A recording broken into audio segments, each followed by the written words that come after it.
Mobile की लत आज के ज़माने में एक बड़ी समस्या बनती जा रही है। हर देशों में रिसर्च हो रहे हैं इसके ऊपर और मीडिया में भी काफ़ी बात हो रही है। अपने देश के अगर रिसर्च के बारे में बात करें तो इसकी प्रेवलेंस काफ़ी वैरीड है। 16% से लेकर के 40% तक के लोगों में इस तरह की समस्याएं पाई गई हैं और डिपेंड करता है कि किस कंट्री में कितना ज़्यादा फैक्टर्स हैं, ये वैरी करता है। एंड हमारे देश में भी अभी कुछ सालों के रिसर्च में देखा जा रहा है कि बहुत तेज़ी से समस्याएं बढ़ रही हैं। बच्चे जो होते हैं वो उन चीज़ों की तरफ ज़्यादा अट्रैक्टेड होते हैं जो चीज़ें उनको नई लगती हैं। तो नॉवेल्टी एक फैक्टर होता है। जो भी नई चीज़ें होती हैं वो बच्चों को ज़्यादा अच्छी लगती हैं।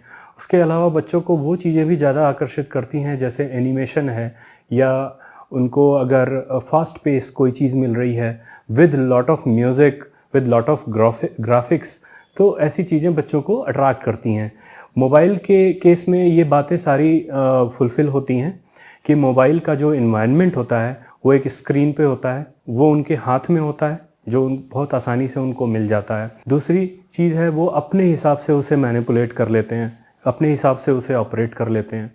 थर्ड थिंग इज़ कि उसमें बहुत ही इंटरेस्टिंग चीज़ें दिखाई जाती हैं। उन जो भी चीज़ें, जो गेमिंग का जो होल एनवायरनमेंट होता है या जो भी वीडियोस बनाए जाते हैं वो इस एनवायरनमेंट के साथ बनाए जाते हैं कि बच्चों को अट्रैक्ट करें। जैसे वो एनिमेशंस का यूज़ करते हैं, बहुत सारी रियल लाइफ चीज़ों का भी यूज़ करते हैं जो कि बच्चों को रियल लाइफ में उस तरह का एक्सपीरियंस नहीं हो सकता है। स्क्रीन पर वो सारी चीज़ें उनको एडिट करके जो उनकी मानसिकता के को बहुत ज़्यादा कह सकते हैं कि अट्रैक्ट करती है, तो उसको एडिट करके उसको प्रोवाइड किया जाता है। उसके अलावा बच्चों को उस पर कॉन्टीन्यूअसली रिवॉर्ड्स मिलते रहते हैं। जैसे वो अगर गेम खेल रहे हैं तो उन्हें थोड़े थोड़े समय पर हल्का सा वो अगर एफर्ट करते हैं तो उनको बहुत ग्लैमर के साथ, या कह सकते हैं बहुत ही अट्रैक्टेड एनिमेशंस के साथ उनको वो रिवॉर्ड्स दिखाए जाते हैं, वो उनको पॉइंट्स मिलते हैं, या वो उसको स्कोर कह सकते हैं। तो इस तरह की चीज़ें होती हैं। और आज के ज़माने में तो इतनी हाई टेक्नोलॉजी है, इतने हाई ग्राफिक्स यूज़ होते हैं, 3D इन्वायरमेंट, वर्चुअल रियलिटी जैसी चीज़ें जो बच्चों को पूरी तरह से गेमिंग इन्वायरमेंट में इमर्ज करने में हेल्प करती है। इसलिए वो बच्चे फील कर पाते हैं गेमिंग इन्वायरमेंट में खुद की प्रेजेंस को। तो ये सारी चीज़ें होती हैं जो बच्चों को अट्रैक्ट करती हैं। उसके अलावा बच्चों को यहाँ खुद से कोई एफर्ट नहीं करना होता है। बच्चों को सारी चीज़ें करके दी जाती हैं ग्राफिक्स में, जिसकी वजह से बच्चों को स्ट्रेस फील नहीं होता है। वो उन्हें उनके लिए वो बहुत उसको आसानी से, या कह सकते हैं बहुत सहजता के साथ उसमें इन्वॉल्व होते जाते हैं और उसमें उनको कंसंट्रेशन का यूज़ नहीं करना पड़ता, उनको अपने आवेगों को या इम्पल्सेस को रोकना नहीं पड़ता। इनफैक्ट वो उनके इम्पल्सेस उस गेमिंग को हेल्प करते हैं। तो इस तरह से ये सारी बातें हैं जो बच्चों को अट्रैक्ट करती हैं। पहली चीज़ ये है कि बच्चे ज़्यादातर समय स्क्रीन पर लगे रहते हैं, जिससे उनका जो वक्त उनको जो रियल इन्वायरमेंट को फील करने में जाना चाहिए या रियल लाइफ एक्सपीरियंसेस में जो वो उनको देखना चाहिए, वो उन्हें पूरी तरह से रिप्लेस कर देता है। अब देखिए, ये बात भी ध्यान देने की बात है कि रियल लाइफ की एक्सपीरियंसेस क्यों इम्पॉर्टेंट है। रियल लाइफ के एक्सपीरियंसेस इसलिए इम्पॉर्टेंट है क्योंकि बच्चे को आगे चल के रियल लाइफ सिनेरियो में वर्क करना है या रियल लाइफ सिनेरियो में इंटरेक्ट करना है। रियल लाइफ से उनके जो टच सेंसेशंस हैं, उनके जो सुनने की क्षमता है, उनकी देखने की जो क्षमता है, वो दूरी को गेज कर पाना या 3D इन्वायरमेंट को गेज कर पाना और उसके रियल एक्सपीरियंसेस को फील कर पाना, जिसके हिसाब से उनके न्यूरल डेवलपमेंट्स होते हैं। तो बच्चे, और इसके अलावा बच्चे जो एकेडमिक्स में सीखते हैं, स्कूल्स में सीखते हैं, या वो अपने आसपास के बच्चों के साथ जब वो प्ले एक्टिविटी करते हैं तो उसमें जो वो नेगोशिएशन करते हैं, गेम में भी नेगोशिएशंस होते हैं, सोशल स्किल्स होते हैं जो वो लर्न करते हैं डे टू डे लाइफ में। अपने परिवार के अन्य बच्चों के साथ जब वो बैठते हैं, गेम खेलते हैं या बातें करते हैं, तो उन्हें जो एक्सपीरियंस होता है उस सारी एक्सपीरियंसेस को स्क्रीन जो है वो रिप्लेस कर देता है। बच्चे ज़्यादातर समय लोगों से इंटरेक्ट करना नहीं चाहते, जिससे उनके सोशल स्किल्स नहीं डेवलप होते हैं। वो बड़े लोगों के साथ या अपने उम्र के बच्चों के साथ या अपने छोटे से लोगों के साथ कैसे व्यवहार करना चाहिए, क्या दूसरे एक्सपेक्ट करते हैं उनसे अच्छे व्यवहार की, और दूसरों के सामने कैसा व्यवहार करना चाहिए, ये सारे सोशल स्किल्स परिवार में बच्चा जब समय बिताता है तो सीखता है। साथ ही साथ उसके कम्युनिकेशन के स्किल्स भी, बात करने से, जब माँ बाप बच्चों से बात करते हैं या पीयर ग्रुप उनसे बात करता है या उनकी उम्र के बच्चे उनसे बात करते हैं, जब गेस्ट आते हैं तो वो उनसे बात करते हैं या वो बाहर के लोगों से इंटरेक्ट करते हैं, तो ये सारे इंटरैक्शंस जो है वो कहीं ना कहीं स्क्रीन की वजह से रिप्लेस हो जाता है। सब लोग कहते हैं कि ये सारी चीज़ें स्क्रीन पर पॉसिबल है, बट इन सारी चीज़ों को स्क्रीन पर गेन करने के लिए बच्चे के अंदर वो इनिशिएटिव, वो मोटिवेशन जनरली नहीं आता है। ज़्यादातर बच्चे उन चीज़ों की तरफ अट्रैक्ट होते हैं जिसमें उनको कोई भी एफर्ट नहीं लगाना होता है, जो उन्हें आसानी से मिल जाती हैं।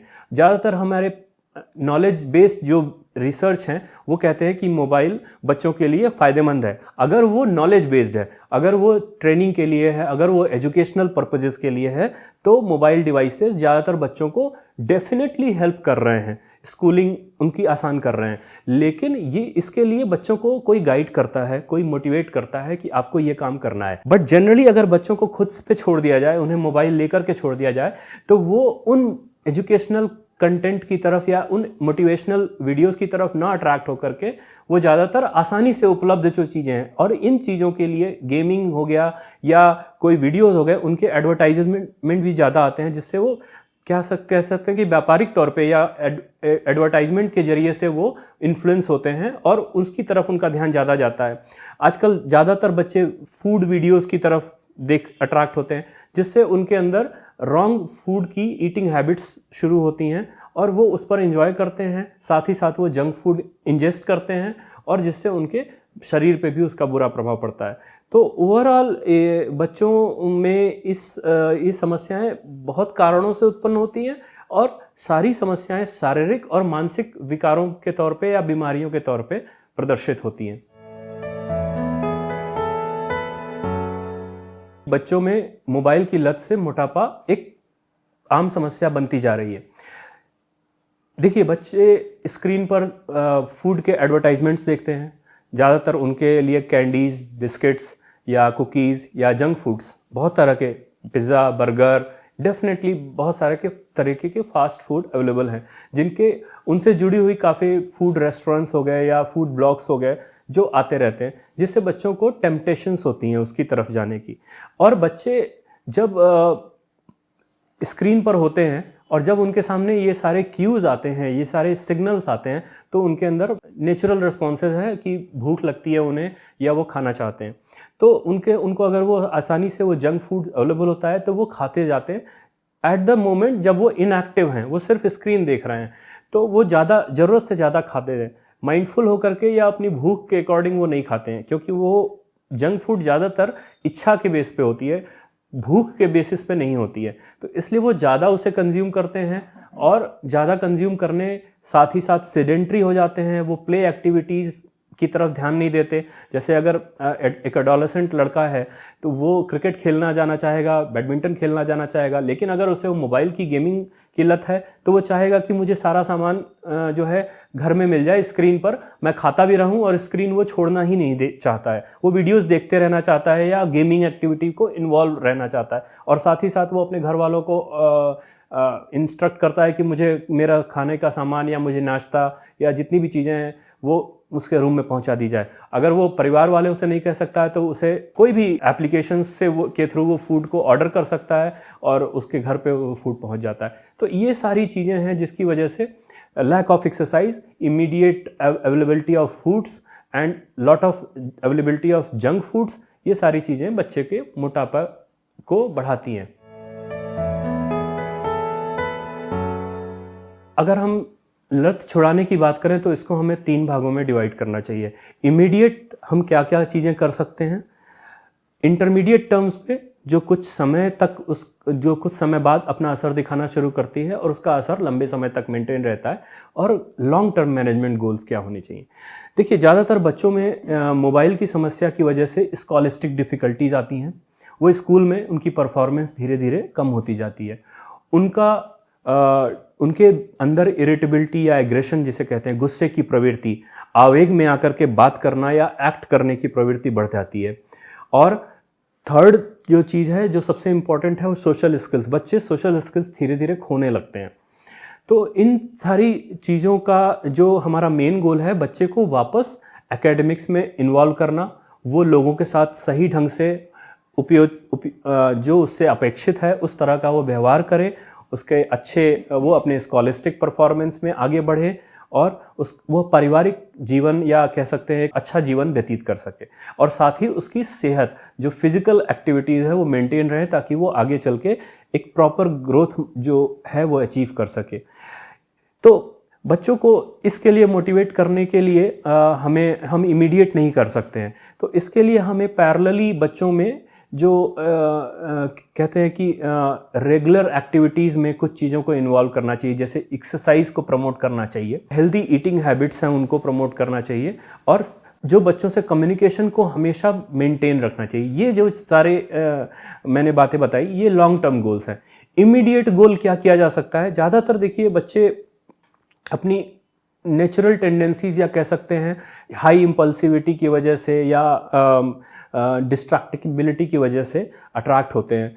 तो बच्चों को आपको ध्यान देना चाहिए कि बच्चों में कोई इस तरह की समस्याएं जैसे ADHD, attention deficit hyper activity disorder, या किसी तरह की मानसिक बीमारियां जैसे डिप्रेशन या एंजाइटी, इस तरह की चीज़ें बच्चों में नहीं मौजूद हैं। अगर ये सारे लक्षण, इन बीमारियों के लक्षण आपके बच्चे में मौजूद हैं, तो वो बीमारी बच्चों को स्क्रीन एडिक्शन की तरफ ले जाती है। तो इस सिचुएशन में यह किया जा सकता है कि इमीडिएटली आप किसी मनोरोग विशेषज्ञ को या चाइल्ड साइकियाट्रिस्ट को सलाह लें और इन बीमारियों को जल्द से जल्द ठीक करने की कोशिश करें। अगर ये बीमारियां ठीक हो जाती हैं तो बच्चे को स्क्रीन एडिक्शन के रिस्क बहुत कम हो जाते हैं।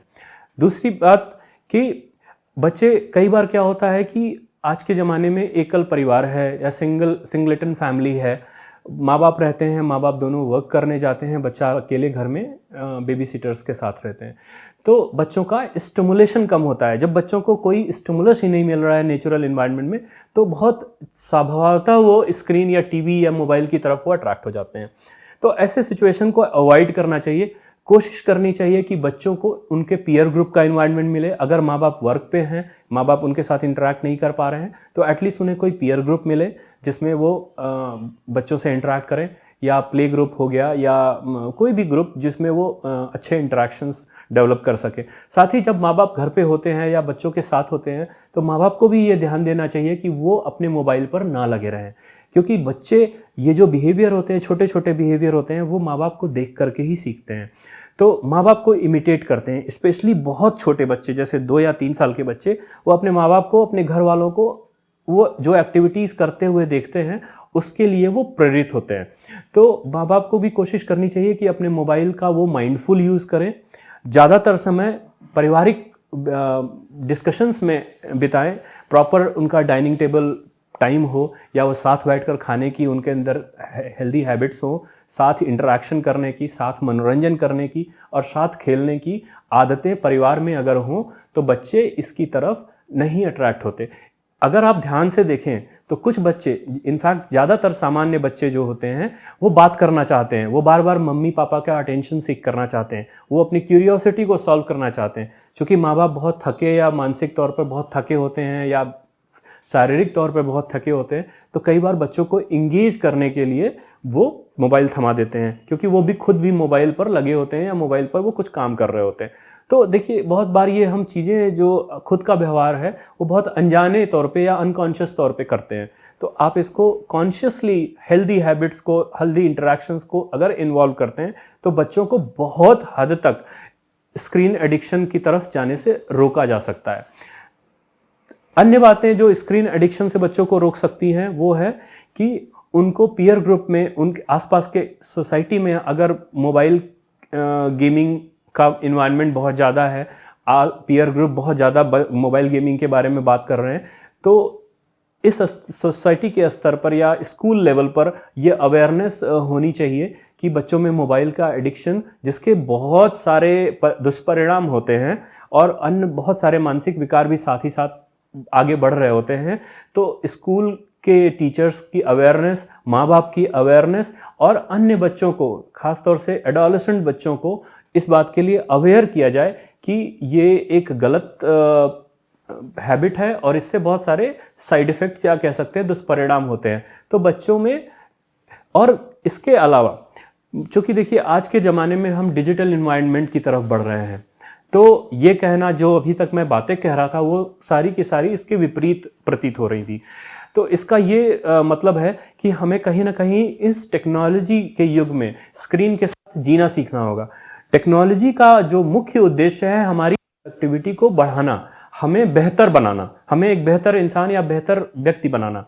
तो हमें माइंडफुल यूज़ ऑफ स्क्रीन को अब प्रमोट करना चाहिए। जैसे हम कलम का यूज़ करते हैं अच्छी चीज़ों को लिखने में, वैसे ही हमें टेक्नोलॉजी का यूज़ अपनी पढ़ाई से जुड़ी हुई चीज़ों को, कोई एक्टिविटी, कोई स्किल हम अपने अंदर डेवलप करना चाहते हैं उसके लिए यूज़ करना चाहिए। उसके अलावा खाली वक्त में अपने जो भी बातें सीखते हैं या जो हमारे नेचुरल जो हमारे बहुत सारे परिवार में लंबे समय से बताए जा रहे हैं कि व्यायाम करो, सही आहार लो, अच्छी बातें करो, लोगों से इंटरेक्ट करो, तो ये सारी जो चीज़ें हैं उसको डेवलप करने पर फोकस होना चाहिए। इस टेक्नोलॉजी से हमें जो एडवांटेज मिला है कि हम पूरी दुनिया को एक, हमारे पास आज कोई भी ऐसी चीज़ नहीं है जो नॉलेज जो बड़ी बड़ी यूनिवर्सिटीज़ में प्रोवाइड करी जाती है वो आज हमें स्क्रीन पर अवेलेबल है। तो हमें उसका सदुपयोग करना चाहिए, हमें उन नॉलेज वाली चीज़ों को सीखना चाहिए। अच्छे लोग जो अच्छी बातें करते हैं, महापुरुष हो गए या बड़े आविष्कारक हो गए या बड़े साइंटिस्ट हो गए या डॉक्टर्स हो गए या कोई विचारक हो गए, अगर वो लोगों की बातें हमें सुनने को मिलती हैं तो ये हमारे लिए सदुपयोगी चीज़ें हैं। तो हमें कहीं ना कहीं अपने स्क्रीन के यूज़ को कंट्रोल करना होगा, ध्यान देना होगा कि हम उससे हमें फ़ायदा क्या हो रहा है, उससे हम क्या सीख रहे हैं, उससे हम क्या गेन कर रहे हैं। तो अगर हम इन सारी बातों, इन सारे पहलुओं पर ध्यान दें कि टेक्नोलॉजी के स्तर पर, वैचारिक स्तर पर, आध्यात्मिक स्तर पर या व्यवहारिक स्तर पर हम टेक्नोलॉजी को कैसे सदुपयोग कर सकते हैं, तो हम इन बीमारियों से, इस लत की तरफ हम बच सकते हैं।